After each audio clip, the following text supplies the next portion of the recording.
So it's a little bit unexpected today as I was supposed to make a video all about this gimbal that I bought a couple weeks ago, but it's currently rainy and wet outside and cloudy. So we're gonna have to do a rainy day activity today. So with that, we're gonna do some floating object photography.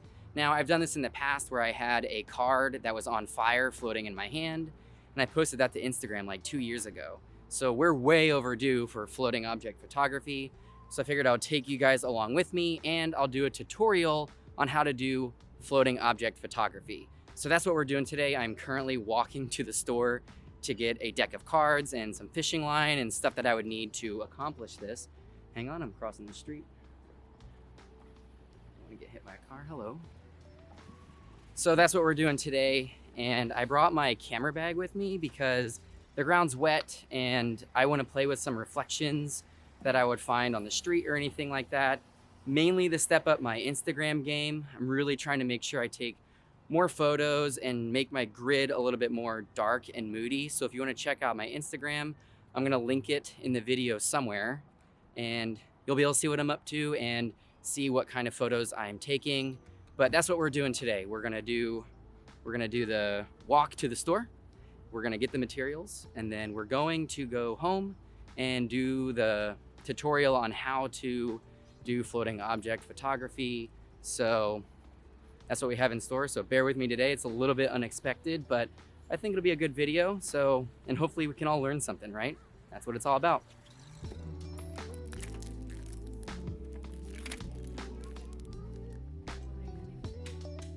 Okay, so I just got home. I think I have everything. I'm missing one thing, and that's fishing line. And I searched all over the store and I could not find this to save the life of me. But I think I have some in an old toolkit somewhere.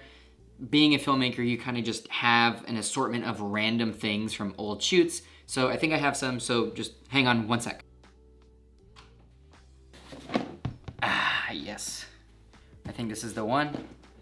Let's see. Ah, here we are. Okay, so you're gonna need at least fishing line, your object or something, and then you're gonna need some sort of tape. I'm using gaff tape, it's just what I have laying around, or you could use duct tape or anything like that. So the idea for this type of stuff is if you're shooting something that and you don't have fishing line or anything like that, then you can always increase your shutter speed and try to hold your hand out and toss it up and then try to time the photo right, and you're gonna have to toss it up and try to freeze that action and hope that the position is right. You're gonna have to do it several times, probably hundreds of times to get this right. Now I'm gonna use fishing line, and that's because I wanna have as much control as I can so I can really position the deck of cards and have it stay there, and then I can control where my hand is and just have control over the entire photo and not have to rely on luck to get the position right, and then you risk dropping it if it's something valuable. This is a deck of cards, it's not really that important, but I just wanna have as much control as possible.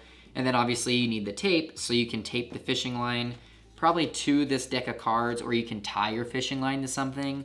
But the way you can do this is you can take your fishing line and tape it to the top of a door jamb, so you can hang down that way and then you have something that hangs, or you can tape it to your ceiling or something like that. You're gonna have to tape it to something above so you can hang it down below and get your camera down there. I'm gonna use a C-stand. They have like little arms come out, so I'm gonna use a C-stand, but if you don't have a C-stand, just use your doorway or anything like that.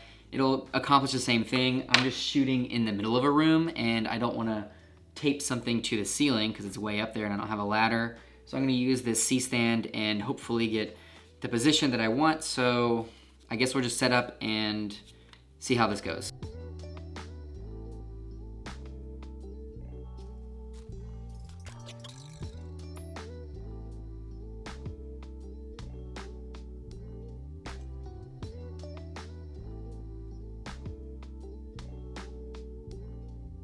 We're all set up and we currently have our main light source here. The first thing I did was turn off all the lights in the room. I just want to be able to control the lighting as much as possible. So we have our main light source here. I'm looking for something dark and moody. So we might end up turning on the bathroom light over there just to give some depth, and we'll make sure it's out of focus. So we have our camera down here, and I'm shooting on the 50 prime. The only thing I have to do now is to hang the cards, and then I need to figure out the settings for the camera and stuff. So I'm gonna do that now, and then we'll start taking photos and just start calibrating this lighting. But so far, so good.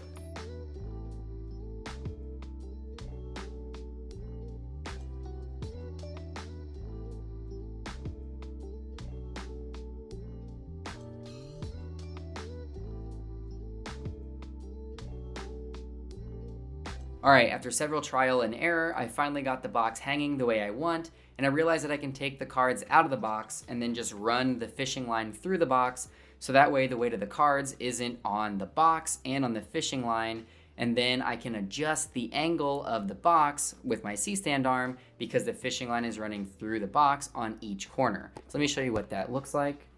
So right now I have the fishing line through this top corner and it's coming out of this bottom corner. Now I know this fishing line is intersecting with the box, so I'm gonna have to take care of that in post, which is fine. Photoshop will be able to handle that, no problem. So next, I'm just gonna take a series of photos. So the way I'm gonna do this is I'm gonna take a photo of just the box without my hand, and then I'm gonna take a photo of my hand under the box with the box, and then I'll take a photo of just my hand, and then I'll take a photo of just a clean plate, like nothing's gonna be there. It's just a clean plate. So that way I have every single photo that I need, so I can composite all of these together. It just gives me as much freedom as I need. I might not need all of those photos, but it never hurts to get all of them while we're here. So I have the camera set up, I've tweaked the lighting, I'm just gonna take these photos and I'll see you in Photoshop. Okay, so I've taken the photos. Now I'm gonna open up Lightroom just so I can see everything side by side, and I can ultimately choose which one I wanna pull into Photoshop to get rid of that fishing line. So let's fire up Lightroom right now. Okay, so we have our 7 images in Lightroom. So let's go ahead and start with the first one. We have our deck of cards. Then we have me posing with the deck of cards in different hand positions. Then we have just my hand positions without the deck of cards. And then we have our clean plate. So let's go ahead and kind of look through these and see which ones we want to use. I like the hand positions of this one. I think my hands kind of look mystical with how they're kind of spread out this way. So let's go ahead and 5-star this one. I like this one a lot. Now we have this one. Hand position's kind of the same, but my body's slightly skewed. I kind of like my body position more centered, so we're not gonna star that one. And ooh, I like this one. I like how my hands are spread out and my body's centered. My arm angle kind of looks really neat compared to the one that I liked before. So I think I like this one more than this one. So let's go ahead and 1-star this one. Actually, I think that we can utilize just this photo. So yeah, I think we're gonna do that. So let's go ahead and develop this. Okay, so now that we've chosen the photo that we want to use, I'm gonna go ahead and make some basic Lightroom corrections, and then we'll pull it in Photoshop. So I'm gonna go ahead and do that now. Okay, so I think this is in a good place. I can work with this in Photoshop. So let's just move the Photoshop and start removing that fishing line and just see how this photo looks so we can get this done. All right, so let's jump into Photoshop. So the way we would jump into Photoshop is we would just right-click this image. We would go down to Edit In, and then we can select Edit in Adobe Photoshop. Okay, so before we make any other adjustments, let's go ahead and tackle this fishing line. Now there's several ways we can do this, and the first way you're probably thinking, and the easiest way, is the spot healing tool, but we have an issue with this one, and that's because we have this pattern across the box here, and the fishing line goes straight through this pattern. And the way the spot healing tool works is when you use it, it pulls information from around that area to fill in that spot. So if we do that on this pattern here, then it's gonna take the blues and the reds and think that it's filling it in properly. As you can see here, it's kind of just creating blue because it knows that blue's around there. So we can't really use the spot healing tool to get rid of the fishing line for this particular photo. Since we can't use the spot healing tool for this, we're gonna have to take the long way around and use the clone stamp tool, which is gonna help us in the long run, but it's also just really tedious. You just kind of have to muscle through this. So let's just go ahead and jump into that real quick. Okay, so let's go ahead and zoom in on the card here, and we'll grab our clone stamp tool. Now the way the clone stamping tool works is you can hold Alt on your keyboard and select an area of the photo that you want it to reference. So it's your reference point. So for example, if I hold Alt and I click on this blue, and then if I go over here, I'll be moving that blue information to this area of the photo. So that's how that's going to work. So when we're working on the card here, we can probably use the spot healing tool for this section of the fishing line here. Before we get into, yeah, that worked perfectly fine. Okay, so now we'll zoom in. Let's get into the nitty gritty down here. Grab our clone stamping tool. And as I said earlier, we're just gonna have to muscle through this and take little areas and make sure we're doing the pattern right. So this one's on the edge, so I'm gonna go ahead and take that and try to duplicate that edge here. We got some brown here. Let's bring it down. Just kind of paint in. It's kind of just doing painting work, just making sure that we're following the pattern by adjusting our size and picking the right areas of the photo, just so we can make sure that we're sticking with that pattern. It's okay if you mess up, just hit Control Z just to remove those mistakes. So it's just about being really picky and going through and trying to make sure that you honor the pattern. If this pattern wasn't here, we would be done with this already, but sometimes you just gotta take it as it is. So again, we're just kind of going through this, being very detailed, making sure that we're picking the right colors and putting them in the right places. There's no science here. We're just kind of eyeballing this and making sure that it looks good. It's just something that's tedious. You're gonna have to muscle through this if you have to do it this way, but the end result is gonna be great. You're gonna be very happy that you did it this detailed, and it's gonna pay off a lot.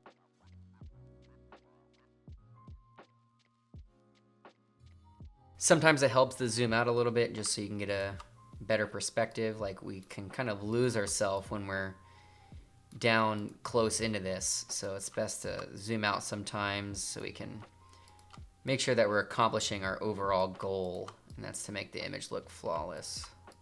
Okay, so we got the fishing line off the card. Now we just have to continue on going up through the hand and getting the other part of the fishing line off, but we got the most important part off, and the pattern looks pretty good. You can't really tell that I went through there. I had to do a lot of tweaking and some adjustments, but it looks pretty good. So that's gone. Now we just have to finish the process. Okay, so one thing to note is when you're using this clone stamping tool, sometimes you can get these weird lines here, and you can easily fix this by trying to blend them together.